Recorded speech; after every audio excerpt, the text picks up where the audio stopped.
chorus will be a truly life-affirming celebration of this amazing force of nature that we have at the centre of almost every opera production, the chorus.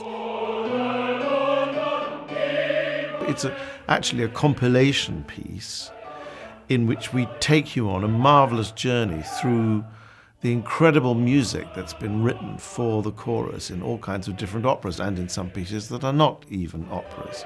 I'm working with Welsh National Opera's chorus, which are the best in the world. I mean, how exciting is that? They are an unbelievable group of people. I remember from working with them in the past, and I know they've got better and stronger since I worked with them last, and that is the biggest thrill of all.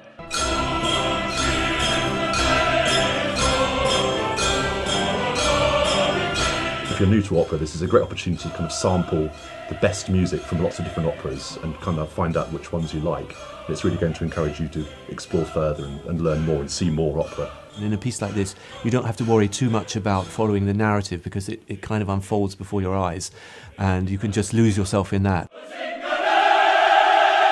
Just when the chorus and myself are at the height of all things noisy, Purcell, in the form of the Fairy Queen and Hush No More, says, "Be still, cease that racket." Let's explore how the chorus can be gentle and sensual and quiet and beautiful. And so we begin a completely different style of repertoire that pretty quickly descends into the night and into all things lustful and exploring the world of vice.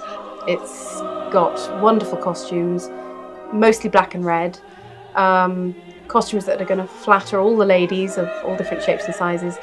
And again, it's a glamorous show, really beautifully put together. It works by changes of atmosphere, changes of dramatic thread, and it gives you a real insight into one of our greatest assets. The WNO Chorus is a very famous body of people, choral artists of the highest caliber. So you spend an evening with 40 of those people and they will give you a really good time.